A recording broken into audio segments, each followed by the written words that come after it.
Je voudrais aborder ici des questions qui me tiennent beaucoup à cœur. Que faisons-nous dans ce monde? À quoi bon vivre? À quoi sert et où va la vie? Aujourd'hui, dans le quotidien, la vie est rarement rose. Oui, j'ai souvent l'impression d'être immergée dans une immense ville grise, terne, sans joie. Une ville où je suis contrainte d'étudier, de travailler, d'obéir, de payer ou de faire payer mes parents. Pourquoi doit-on payer pour pouvoir manger, pour dormir à l'abri ou pour s'offrir un peu de bonheur? Je pourrais aussi vivre en couple, faire des enfants et tenter de les accompagner à leur grandir. Mais au bout du compte, après des années de travaux forcés et d'enfermement, il me faudra passer par la mort et peut-être après bien des souffrances. Pourquoi sommes-nous embarqués dans cette galère? Je crois que la première chose à comprendre, c'est la notion d'organisation. Imaginez que vous mettiez dans une grande boîte toutes les pièces détachées d'une voiture en vrac. Une fois la boîte fermée, vous pouvez la secouer des milliards de fois dans tous les sens, y faire passer des rayons de toute nature. Vous n'obtiendrez jamais une voiture en état de rouler. Et qu'est-ce qu'une voiture à côté d'une mouche, d'une libellule, d'un animal, plus encore d'un être humain? Elle n'est qu'une sorte de jouet pour adultes, bien malhabile par rapport à la moindre des créatures. Et quelle splendeur! Si nous observons un être vivant, quel que soit son âge, nous ne pouvons que nous émerveiller. Notre corps physique, géré par notre cerveau, est somptueux. Notre psychisme, notre corps énergétique, notre âme, nous permet de ressentir des émotions. Notre esprit nous confère l'intelligence, la conscience, la créativité, la possibilité de choisir librement notre chemin de vie. Et cette vie qui nous habite, c'est quelque chose qu'aucun scientifique n'a jamais pu expliquer, quelque chose qui relève du divin. Si donc notre planète est peuplée par des créatures aussi merveilleuses et complexes, cela signifie qu'il existe une organisation. Et à l'origine de cette organisation, un concept, une idée première, et donc une intelligence.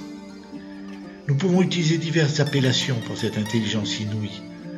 Dieu, le Créateur, la déité, la source éternelle de vie et d'amour, qu'importe, avec nos limites actuelles, nous ne sommes pas à même de la cerner, de la comprendre. Elle nous dépasse totalement. Tout cela est très beau. Si le Créateur est une source d'amour, s'il veut notre bonheur, pourquoi les religions nous enseignent le contraire? Pourquoi tant de guerres de religion? Pourquoi l'Inquisition en Europe? Pourquoi autant de dogmes, d'interdits, de condamnations dans les religions? Pourquoi le Créateur laisse-t-il faire tout ça? Le but d'une religion, ce mot vient de religere en latin, qui signifie relier, est par définition donc de nous relier au Créateur, au concepteur de l'univers. Mais il est clair que l'intelligence humaine est limitée et que les hypothèses que les religions ou les philosophies nous proposent varient de l'une à l'autre. Et elles ont été bien souvent détournées de leur finalité première pour devenir des moyens d'asservissement de la population. D'ailleurs, Jésus-Christ n'a jamais voulu fonder de religion à proprement parler. Alors, c'est l'homme qui a mis tout ça en place? Et puis, nous savons qu'il existe plusieurs types de croyances. Comment nous y retrouver? Il est clair que nous avons à notre disposition plusieurs croyances possibles. Et c'est à nous de choisir celle qui nous correspond, celle qui nous semble la plus cohérente, la plus vraisemblable, la plus prometteuse. Une croyance qui puisse résonner en nous et nous donner envie de vivre. Pour nous autres, judéo-chrétiens, et probablement aussi pour les soufis, la finalité ici-bas et plus tard, c'est une histoire d'amour. Et nous croyons que cet amour est à vivre, à apprendre dès ici-bas, mais que nous serons appelés à le vivre maintenant et après notre mort dans l'autre dimension, avec le Créateur, pour l'éternité, dans ce que nous appelons le royaume. Un Créateur qui est à la fois une maman infiniment tendre et un Père bienveillant et attentif. Et nous pensons que l'univers tout entier se situe à l'intérieur de la matrice de cette maman créatrice. Et par le fait de sa dimension infinie, cette maman est capable d'aimer chacune de ses créatures comme s'il était la seule et l'unique au monde. Le personnage de Jésus-Christ est tout à fait passionnant. Que nous pensions qu'il soit réellement Dieu incarné ou bien un sage venu nous enseigner, peu importe, quelque part, venu au monde 600 ans après Bouddha et 600 ans avant Mahomet, il est, au plan historique, une sorte de pivot fondamental dans l'évolution spirituelle de l'humanité. Pendant ces 3 années de vie publique, il a passé son temps à nous enseigner cet amour et à guérir des centaines, voire des milliers de malades, d'handicapés, d'estropiés, d'aveugles. Cette attitude de Jésus-Christ est d'ailleurs en contradiction avec le fait que beaucoup de chrétiens s'imaginent qu'il est nécessaire de souffrir pour être sauvé.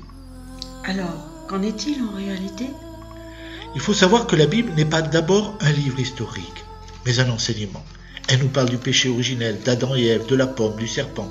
Et ce seraient les conséquences de leur désobéissance qui feraient que nous aurions besoin d'être sauvés. Il est vrai que nous sommes englués dans cet univers gris et glauque, cette ville grise dont tu parlais tout à l'heure, et que nous avons bien besoin d'aide pour en sortir et découvrir la véritable joie. Mais personnellement, je crois que le péché originel ne se situe pas là. D'ailleurs, non seulement Dieu ne punit pas Adam et Ève, mais il leur façonne une tunique de peau. C'est comme si les hommes s'étaient émancipés par ce geste et qu'ils ont eu besoin d'un trousseau pour pouvoir devenir complètement autonomes. À mon avis, ce que les chrétiens nomment la chute se situe au moment où les hommes se sont blasés, où ils ont voulu oublier le Créateur et vivre sans lui. Il faut savoir aussi qu'au plan étymologique, le péché n'est pas à proprement parler une faute. Il est le fait d'avoir raté la cible. Et il nous invite à corriger le tir, à nous convertir pour faire toujours mieux. Oui, mais pourquoi certains textes de l'Évangile nous invitent à porter notre croix ? Est-ce que ça ne nous ramène pas au supplice vécu par Jésus-Christ ? Il serait venu nous donner l'exemple ? C'est évident qu'il a vécu un supplice horrible, mais il n'a pas eu à porter la croix. Ce qu'on lui a demandé de porter, c'est simplement le patibulum, la poutre transversale que l'on hissait sur le poteau une fois ses poignets cloués sur le bois. Oui, d'ailleurs, il l'a fait lamentablement, au point qu'il a fallu réquisitionner un homme dans la foule pour porter à sa place. Effectivement, c'est un enseignement majeur oublié des évangiles. Il est clair que nous avons des épreuves à vivre, parfois très douloureuses. Jésus-Christ nous propose de porter cette souffrance à notre place, comme cet homme qui intervient et porte le patibulum à sa place. Jésus-Christ nous propose de nous soulager, de nous aider, de nous guérir.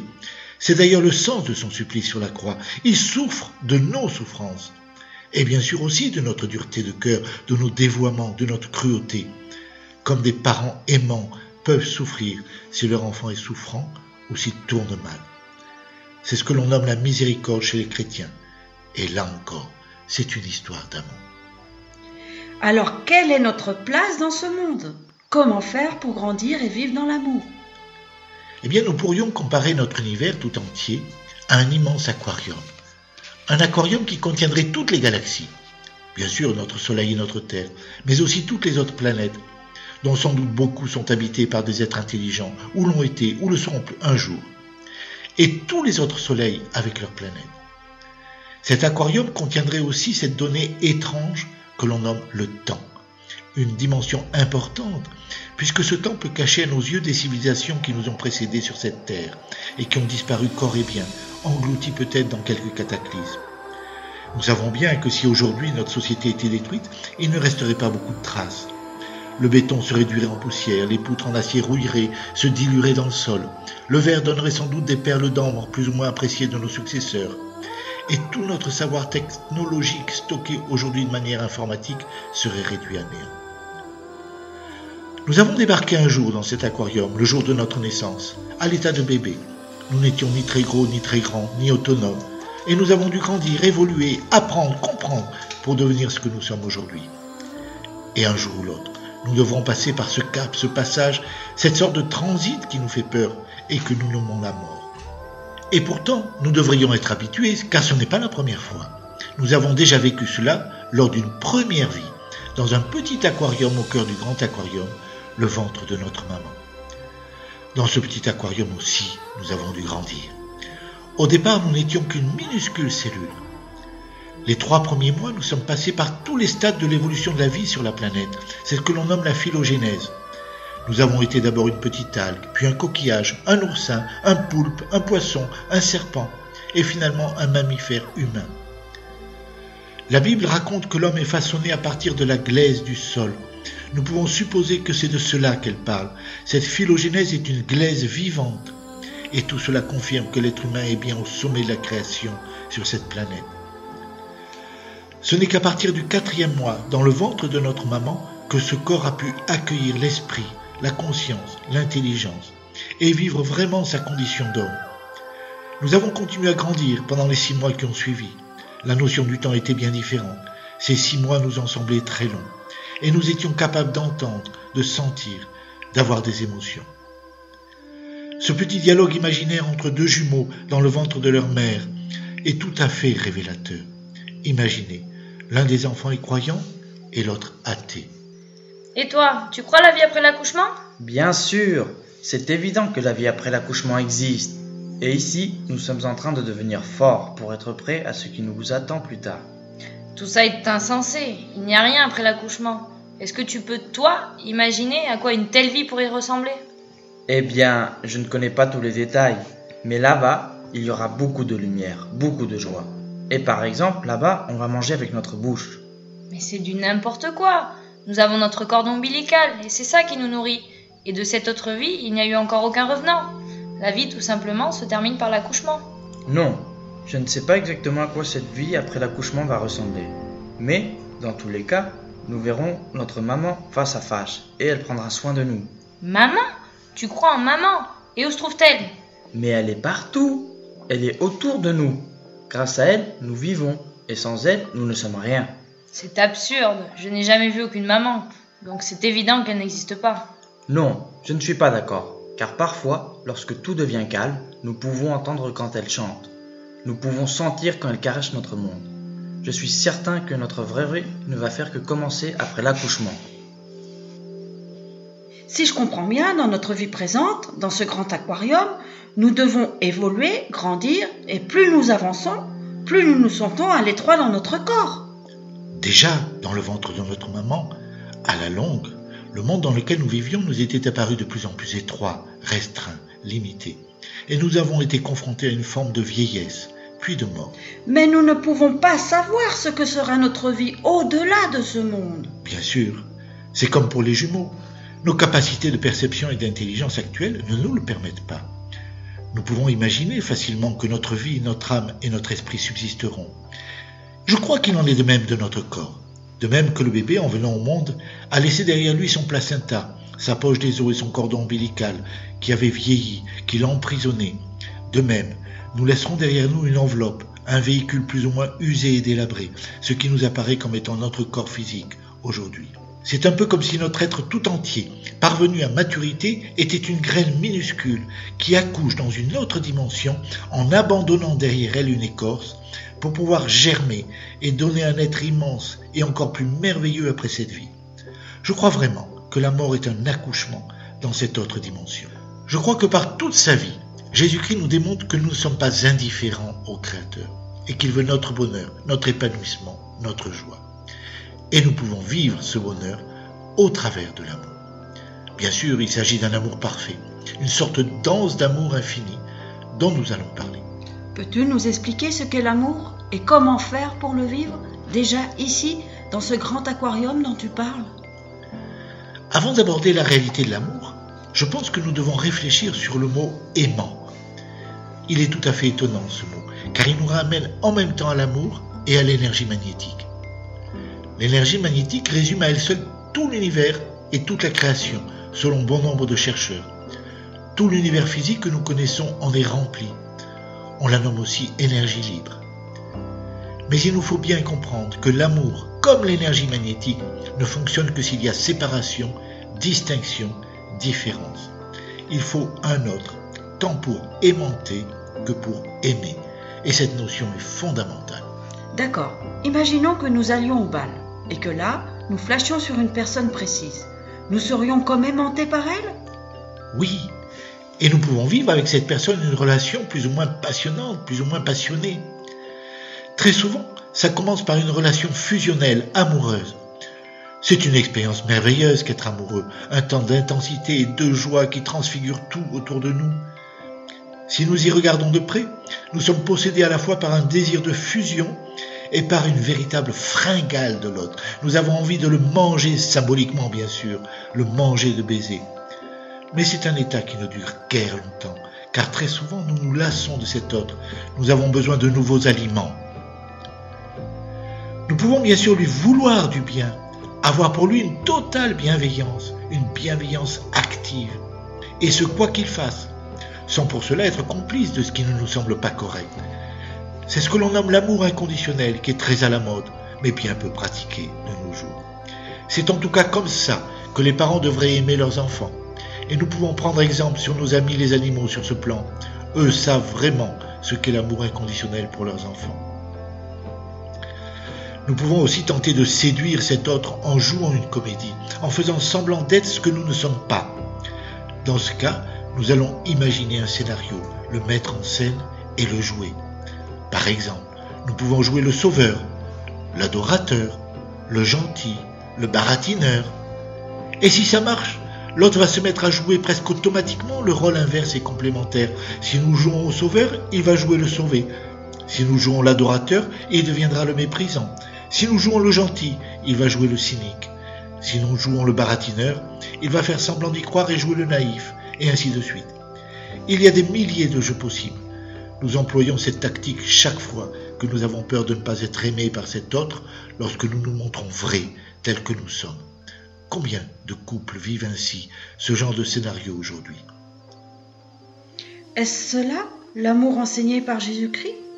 Non, ce que nous enseigne Jésus-Christ relève d'une démarche bien différente, qui nous est très important de comprendre si nous voulons sortir de la peur, vivre l'intensité et la joie, mais cette fois-ci dans la durée. Et cette forme d'amour peut se vivre non seulement avec un compagnon ou une compagne de vie, mais également en direct avec notre Créateur. Je l'ai appelé amour oblatif, car cela suppose que nous nous donnions totalement à celui ou celle que nous aimons, dans une sorte de danse d'une intensité fantastique. Peux-tu nous expliquer en quoi ça consiste, déjà à notre niveau, avec un compagnon ou une compagne? Bien sûr, cette danse d'amour nécessite d'abord une rencontre, une vraie rencontre. Ce n'est pas le choix d'un fruit sur l'étalage d'un marchand de primeur, ce n'est pas non plus un achat fait par Internet. Une rencontre virtuelle ou calculée ne peut pas nous combler. Pour pouvoir vivre cette rencontre, nous devons nous installer dans le réel, sortir de tous les mondes virtuels, la télé, le cinéma, les jeux vidéo, l'alcool, les drogues. Nous devons accéder à la conscience. C'est vrai, je suis d'accord avec toi, que la vie sans la conscience, ça n'est pas vraiment d'intérêt. Mais une fois la rencontre faite, comment mettre en place cet amour oblatif dont tu parles? Eh bien, cette forme d'amour relève d'une invitation. C'est un peu comme si nous invitions cette personne à danser.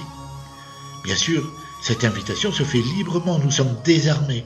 Elle est libre d'accepter ou de refuser. Si elle refuse, il ne sera pas question de la harceler. Mais si elle accepte, nous allons nous donner totalement à elle. C'est un peu comme si nous versions en elle. Et ce mouvement de notre part est très important. Il permet de sortir totalement de la peur. Si nous nous sommes donnés réellement, nous n'avons plus rien à perdre et donc plus rien à craindre. Il est clair que ce don n'est possible que si l'autre personne accepte de se donner en retour. C'est une danse où chacun se donne à l'autre librement et totalement. C'est vraiment beau tout ça, mais imagine que je me sente laide. Je ne vais jamais oser lui proposer un tel cadeau. C'est vrai, ce don n'est possible que si nous avons pris conscience préalablement de la splendeur du cadeau que nous allons lui faire. Et pour cela, il nous faut d'abord découvrir notre splendeur. Une splendeur qui n'est pas seulement esthétique, extérieure. Nous devons prendre conscience de la présence, de la lumière qui nous habite intérieurement, qui nous transfigure. Une splendeur que nous devons savoir accueillir du Créateur et en rendre grâce. C'est un peu comme une lampe à sel. Éteinte, elle n'est pas particulièrement jolie, mais une fois allumée, c'est vraiment superbe. Elle illumine tout son entourage. Oui, mais lorsque j'invite cette personne à danser, je ne la connais pas. Je ne sais pas si elle va avoir les mêmes goûts que moi, les mêmes idées. Mais justement, cette démarche n'est possible que parce que cette personne est différente. Et c'est cette différence qui va être profitable à l'un et à l'autre. C'est parce qu'elle est différente que nous aurons beaucoup à recevoir et beaucoup à donner. Nous devons donc accepter cette différence, et accepter cette personne telle qu'elle est, sans chercher à la changer. Bon, admettons. Et avec le Créateur, est-ce que c'est pareil? Eh bien, toute la Bible nous invite à aimer Dieu, Yahvé, quel que soit le nom qu'on lui donne.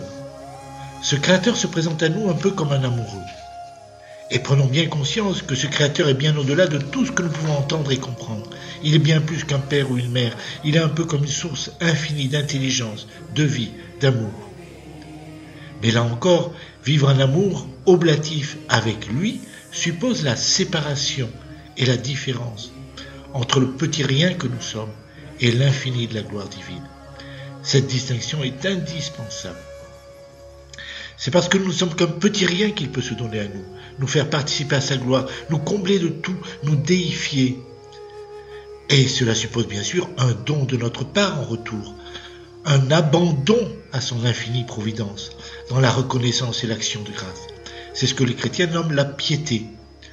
Non pas une action d'éclat, des prouesses, des sacrifices au-delà de nos capacités, non pas un remboursement, non pas le renvoi de ce qu'il nous a offert, mais un merci venant du fond du cœur.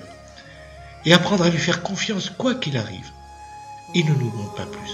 Mais alors, pourquoi le mal, la souffrance, les guerres, les cataclysmes, les handicaps que nous observons chez certains enfants? C'est la grande question. Un amour de cette qualité, nous l'avons déjà vu, ne peut se vivre que dans une totale liberté. Nous pouvons donc accepter ou refuser l'invitation qui nous est faite par le Créateur. Et chaque fois que nous nous détournons de cette relation d'amour, nous sombrons dans l'ennui. Que faire? Nous ne pouvons pas nous passer d'intensité. Ah, bien sûr, il y a les distractions, le sport, la glisse sous toutes ses formes. Il nous faut risquer notre vie pour retrouver cette dimension d'intensité. Mais nous n'en avons jamais assez, et c'est là que les choses se gâtent. Pour tenter d'assouvir leur soif d'intensité, les hommes qui se sont détournés de cette invitation à l'amour vont user de la violence, de la guerre, du proxénétisme, de l'accumulation de biens et d'argent, de la prise du pouvoir sur les autres. Ils vont tenter de chosifier la création tout entière, de la mettre à leur merci. Et ils entrent dans une spirale infernale qui est à l'origine du phénomène du mal extérieur. Ils peuvent aussi rechercher cette intensité dans les mondes virtuels ou dans la drogue.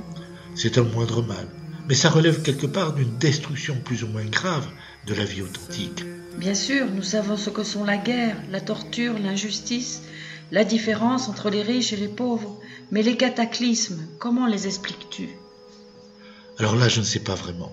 Je pense simplement que la Terre est un être vivant et que le fait de vouloir tout chosifier pour le mettre à notre merci l'amène à se révolter, à nous donner en quelque sorte des coups de semonce, des avertissements.